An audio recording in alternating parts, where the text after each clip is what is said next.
Hello everyone, this is Sakshi Rajput and welcome to BSP pharmacy again. और आज के इस वीडियो में हम ऑर्गेनिक केमिस्ट्री के एमसीक्यूज डिस्कस करने वाले हैं, जिसमें हमने रिवीजन स्टार्ट कर दिया था। अपने ऑर्गेनिक केमिस्ट्री के एमसीक्यूज का रिवीजन हमने स्टार्ट कर दिया था। तो आज हम पार्ट 4 इसमें देखने वाले हैं। पहले ही हम 3 पार्ट रिवीजन के डिस्कस कर चुके हैं, तो आज हम पार्ट 4 देखने वाले हैं ऑर्गेनिक केमिस्ट्री के एमसीक्यूज के रिवीजन का। ओके, तो पार्ट 4 में देख लेते हैं। सबसे पहले यहाँ पे जो आपका क्वेश्चन दिया है वो दिया है migration of alkyl group or to ortho and para position in allyl ether of phenol at 200 degree Celsius is dash rearrangement reaction। अब जो आपका ऑर्थो से पैरा पोजीशन होता है एलाइल ग्रुप में, जो आपका ऑर्थो एंड पैरा पोजीशन होती है एलाइल ईथर से किसके लिए, फिनोल के लिए। और किसमें 200 डिग्री सेल्सियस जो टेम्परेचर होता है वो कितना लेना है यहाँ पे, 200 डिग्री सेल्सियस मेंटेन करना है। तो ये रीअरेंजमेंट रिएक्शन किसके कारण होती है, क्या कहलाती है, कैसे होती है? तो इसमें ऑप्शन दिए हुए हैं आपके फ्राइज, कैलेजन, बेयर वैलिगर, डैकिन ऑक्सीडेशन। तो इनमें से कौन सा ऑप्शन आपका करेक्ट है? तो correct option is Claisen. Claisen क्या होता है यहाँ पे देखिए, migration of allyl group to ortho and para position in allyl ether of phenol at 200 degree Celsius is Claisen rearrangement reaction. तो ये क्या कहलाती है, कैलेजन रीअरेंजमेंट रिएक्शन कहलाती है, राइट। सो उसके बाद नेक्स्ट क्वेश्चन की अगर मैं बात करूं तो यहाँ पे नेक्स्ट क्वेश्चन दिया हुआ है, dash rearrangement reaction involve decomposition of azides. अब देखिए क्या होता है, जो रीअरेंजमेंट रिएक्शन होती है डीकम्पोजिशन करने के लिए किसके, एसाइल एजिडेज के डीकम्पोजिशन के लिए रीअरेंजमेंट रिएक्शन होती है, वो किसके कारण होती है, लोजेन, वीटिंग, सैमिड, सर्टिस। तो इनमें से कौन सा ऑप्शन करेक्ट है और किसके कारण रीअरेंजमेंट रिएक्शन होती है और किसमें वो डीकम्पोजिशन के लिए इन्वॉल्व होती है?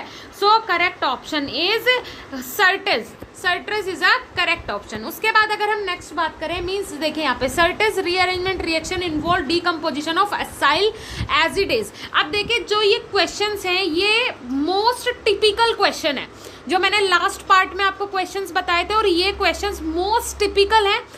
रेयर केस में ये आपके एग्जाम में पूछे जाएंगे, लेकिन अगर आ जाते हैं तो आप इन्हें इजीली सॉल्व कर सके, जिससे कि क्योंकि ये अगर आएंगे तो ये तो या 4 नंबर के में आएगा या फिर 2 नंबर के में आएगा, तो ये आपका छूटना नहीं चाहिए। इसीलिए मैं ये क्वेश्चंस लेके आ रही हूँ जो कि मोस्ट टिपिकल हैं आपके सिलेबस के अकॉर्डिंग, आई नो, बट ये क्वेश्चंस अगर आ जाते हैं आपके एग्जाम में तो आप इन्हें इजीली सॉल्व कर सको, इसीलिए क्वेश्चंस के ऊपर मैं वीडियो बना रही हूँ।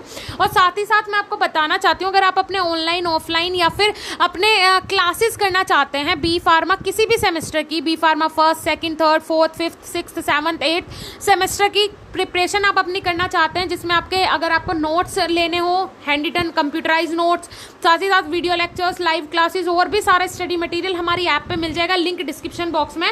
बाकी इसके बारे में मैं आपको बाद में बताऊंगी। चलिए स्टार्ट करते हैं।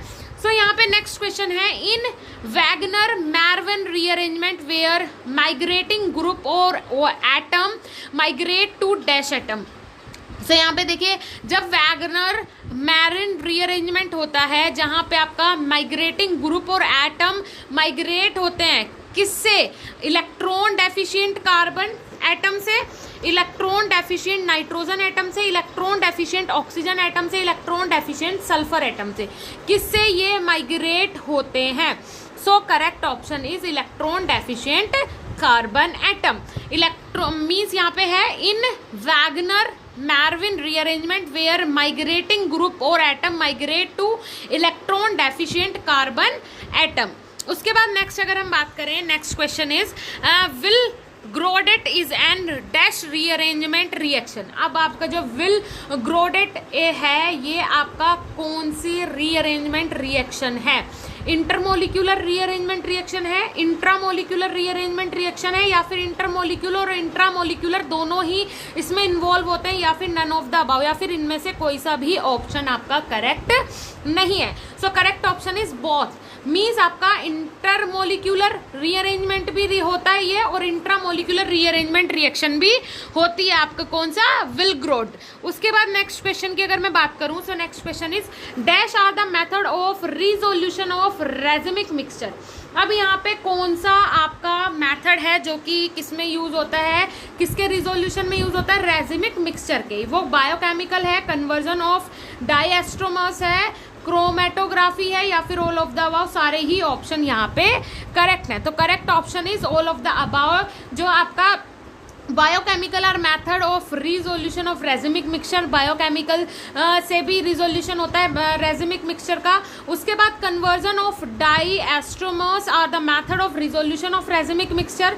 उसके बाद आपका chromatography are the method of resolution racemic mixture. सारे ही ऑप्शन इसे फॉलो करते हैं, तो इसका ऑप्शन है आपका करेक्ट ऑप्शन है all of the above, right. ये हो गया सारे ही पॉइंट्स क्योंकि फॉलो करते हैं आपके रेजिमिक मिक्सचर को।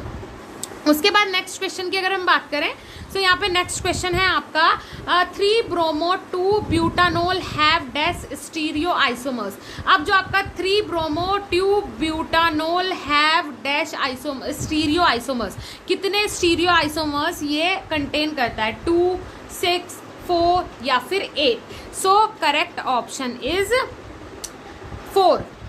3 bromo 2 butanol have 4 stereo isomers, right. उसके बाद अगर नेक्स्ट क्वेश्चन की बात करें तो यहाँ पे है dash reaction involve formation of one product in predominant out of other possible product. अब आपकी कौन सी रिएक्शन है जो कि इन्वॉल्व होती है किसके फॉर्मेशन में, formation of product in predominant out और अदर पॉसिबल प्रोडक्ट। जो प्रीडोमिनेंट आउट होता है उसके फॉर्मेशन के लिए कौन सा प्रोडक्ट यूज होता है, कौन सी रिएक्शन इन्वॉल्व होती है इस प्रोडक्ट के लिए। वो आपका स्टीरियो सेलेक्टिविटी है या फिर स्टीरियो स्पेसिफिसिटी है, इलेक्ट्रो स्पेसिफिसिटी है, या फिर नन ऑफ द अबाव, या फिर इनमें से कोई सा भी ऑप्शन सही नहीं है। So stereo specificity reaction involve formation of one product in predominant out of other possible product. जितने भी अदर पॉसिबल प्रोडक्ट होते हैं उनके फॉर्मेशन के लिए क्या होता है, स्टीरियो स्पेसिफिसिटी रिएक्शन यूज होती है, इन्वॉल्व होती है। उसके बाद नेक्स्ट है आपका at low temperature fries rearrangement favours dash product. अब लो टेम्परेचर पे जब आपका फ्राइज रीअरेंजमेंट होता है, fries rearrangement favour dash product, कौन से प्रोडक्ट पे होता है, ऑर्थो पे होता है, पैरा पे होता है, मेटा पे होता है, या फिर नन ऑफ द अबाउ। सो वो किस पे होता है, आपका पैरा पोजिशन पे होता है, ठीक है। पैरा पोजिशन पे क्या होता है, at the low temperature fries rearrangement favour para product, okay. उसके बाद नेक्स्ट है आपका कीटेन product is formed in which of the following rearrangement reaction. जो आपका कीटेन प्रोडक्ट है वो आपका इनमें से जो यहाँ पे रिएक्शंस दी हुई है, जो रीअरेंजमेंट दिया हुआ है रिएक्शन का, कौन से रीअरेंजमेंट में इन्वॉल्व होता है, वोल्फ, सर्टियस, व्हिटिंग, लोसन। इनमें से किसमें कौन से रीअरेंजमेंट में ये इन्वॉल्व होता है। So correct option is Wolff. Wolff एक ऐसा रीअरेंजमेंट रिएक्शन है जिसमें आपका कैटीन प्रोडक्ट फॉर्म होता है। Okay, so thank you so much guys. Video आपको कैसा लगा कमेंट सेक्शन में ज़रूर कमेंट करें। और लास्ट हमारी जो बात रह गई थी कि हमारे पास complete study material B pharma का अवेलेबल है। इंडिपेंडेंस डे का भारी डिस्काउंट भी चल रहा है, तो आप एक बार जाके ज़रूर विजिट कीजिएगा। शायद आपको 90% तक का डिस्काउंट वहाँ पे हमारे प्रोडक्ट्स पे देखने को मिलेगा। तो ऐसा समझिए कि आपको फ्री बराबर स्टडी मटीरियल वहाँ पे मिलने वाला है। तो आप एक बार जाइए और विजिट ज़रूर कीजिए। जिस भी सेमेस्टर का आप कोर्स लाइव कोर्स लेते हैं उस सेमेस्टर के लिए बिल्कुल फ्री हो जाइएगा, उसकी पूरी जिम्मेदारी हमारी है और आप अबाव 80% भी गेन करेंगे गारंटीड। तो जाइए ज़रूर विजिट कीजिएगा। Thank you so much.